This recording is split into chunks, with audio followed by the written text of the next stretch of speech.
Assalamualaikum and hi to Ms. Nurfatiha. We are from Group 5 CS1112B.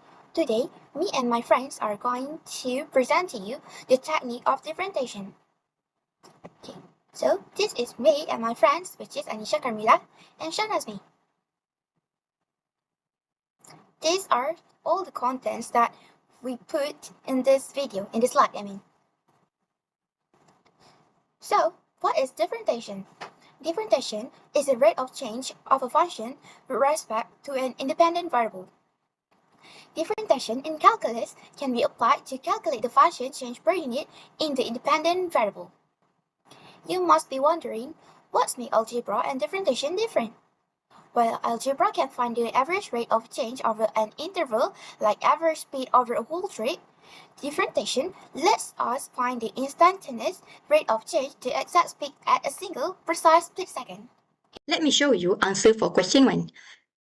Explain the concept of differentiation and briefly describe the techniques of differentiation. Differentiation is one of the two fundamental concepts. Apart from integration, differentiation is a method used to find the derivative of a function. It is the process of determining the instantaneous rate of change of a function with respect to one of its variables.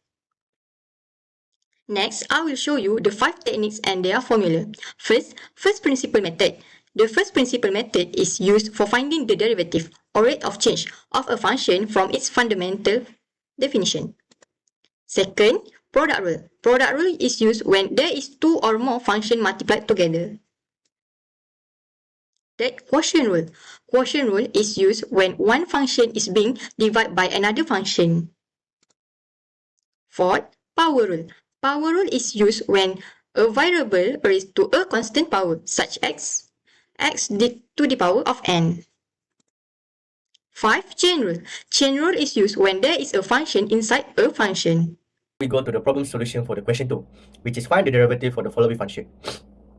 For the question 2a, we got y equal to the square root of e to the power of 3x multiplied with the sine of 2 minus 4x cubed. In this case, we're going to use the product rule because we got two functions multiplied together. Now we're going to to separate this function and we got u equal to the square root of e to the power of 3x and v equal to sine of 2 minus 4x cubed. For the function u, if we simplified it and we differentiate it, we're going to get u prime equal to the 3 over 2 e to the power of 3 over 2x. For the v function, we differentiate it, we got v prime equal to negative 12x squared cos sine of 2 minus 4x cubed. Now, we compile all of the functions together under the formula of dy over dx equal to u multiplied with the v prime plus v multiplied with the u prime.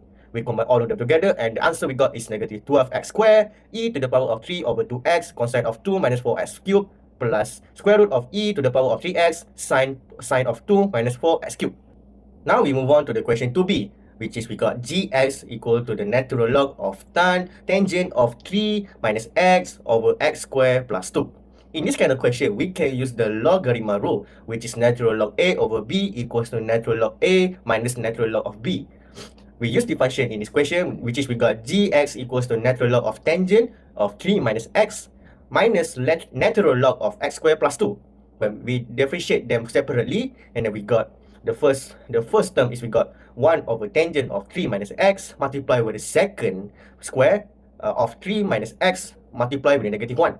And the second one for the natural log x squared plus 2, we got 1 over x squared plus 2 multiplied with the 2x squared. Now, we combine all of them together, we simplify it, and we're going to get negative second square of 3 minus x over tangent 3 over x minus 2x squared over x squared plus 2. Next, let's take a look at the solution for question 3. Given xy plus 3x squared equals 2 secant of x plus y minus ln e to the power of 3y. Find dy dx using implicit differentiation. Step 1, we need to separate into 4 terms. Let a plus b equals c minus d. Then we have to find a prime plus b prime equals c prime minus d prime. Next, let a equals xy. Since xy is a product of two variables, we need to use the product rule. By applying the formula, a prime equals uv prime plus vu prime, where u equals x, so u prime equals 1, and v equals y, so v prime equals 1 times dy dx. Substitute this into the formula and we get a prime equals x times dy dx plus y. B. Let B equals 3x squared. So we got B prime equals 6x. And then C. Let C equals 2 secant of x plus y. So we got C prime equals 2 secant of x plus y tan of x plus y times 1 plus dy dx. So we got the answer C prime equals 2 secant of x plus y tan of x plus y plus 2 secant of x plus y tan of x plus y dy dx. Next, D. Let D equals ln e to the power of 3y. So we can simplify it. D equals 3y.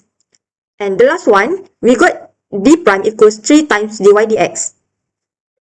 Step 3, we combine everything. So we got x dy dx plus y plus 6x equals 2 secant of x plus y tan of x plus y plus 2 secant of x plus y tan of x plus y dy dx minus 3 dy dx. Step 4, we need to group all dy dx terms together. So, we got x dy dx minus 2 secant of x plus y tan of x plus y dy dx plus 3 dy dx equals 2 secant of x plus y tan of x plus y minus 6x.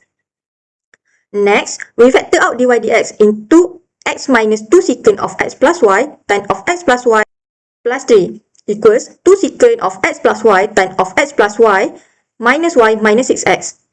Finally, the answer is dy dx equals 2 secant of x plus y tan of x plus y minus 6x. The whole thing over x minus 2 secant of x plus y tan of x plus y plus 3. Next, we move to question 4. It says, use linear approximation to estimate the value of sine in bracket 3 pi over 4 plus with 0.01 correct to 4 decimal places. So this is our equation.